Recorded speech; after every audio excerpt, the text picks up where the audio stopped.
Well, we are closely tracking the explosive week in court for Karen Reed, the 45-year-old woman accused of hitting her police officer boyfriend and leaving him to die in a snowstorm.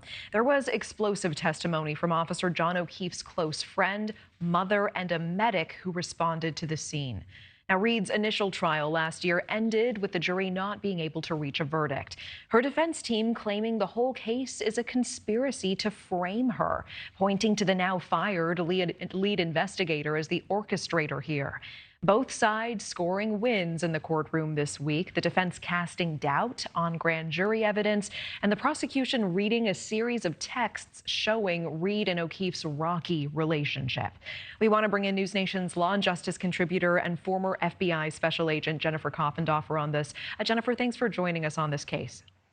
Thanks for having me, Natasha. Jennifer, you've been closely tracking this first week of the retrial. What testimony or evidence is standing out to you the most?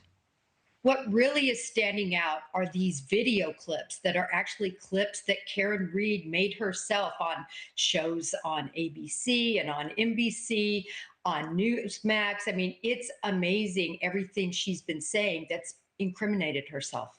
Tell me more about that. In what way do you feel she's incriminated herself? Well, for instance, on some of these clips, she has said that she thinks she might have clipped him and that he didn't look mortally wounded. Those are admissions that are really, I think, weighing in heavy on this trial that weren't in the first trial. Yeah, prosecutors actually played a clip, as you said, of Reed in an interview. The defense strongly objected to this on the grounds it, quote, vilified Reed. Let's actually watch it together, and then I want to get your input here. And his mother leans over the kitchen island and says to me, "I think it looks like he got hit by a car. It looks like he got hit by a car." So jurors actually left the room while the court discussed this. Why was this clip so hotly debated here? What is the significance of it? Well, it was debated because the defense said, listen, this is so prejudicial. She's basically making fun of the mother of the victim, and that's prejudicial. But the prosecution said, no, this is consciousness of guilt. She never said anything, but yet she's admitting to the scenario, playing it through the mother's voice. So it was allowed in. Okay, and then we see Carrie Roberts, who's a close friend of John O'Keefe, making a startling admission in court. Let's take a listen to this, and then I want to get your thoughts.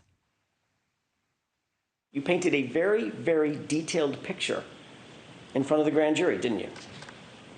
Yeah. Except it's not true, is it? I did not hear her ask that. I was told she was asked that.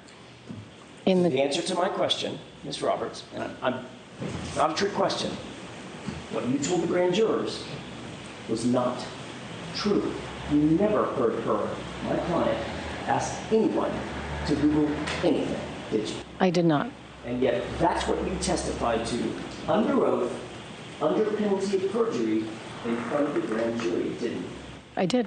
And the reason you did that, the reason that you said that false statement was because someone told you to say it, correct? Object.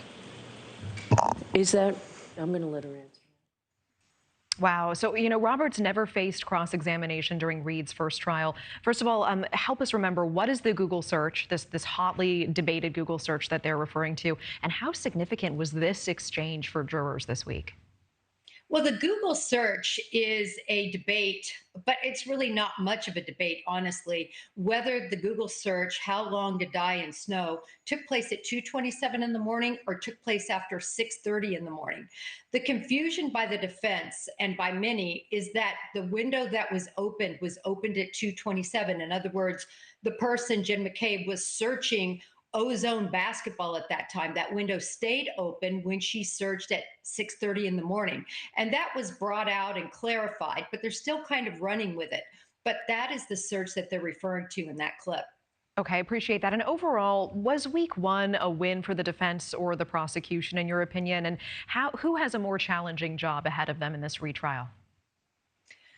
The defense has a more challenging job. You know why? They cannot challenge all these video clips of Karen Reed really hanging herself. And that's the biggest problem between that and those text messages where she just sounds crazy. Thank you for watching. Subscribe below and download our NewsNation app right now on your phone, and you will get fact-based, unbiased news for all Americans.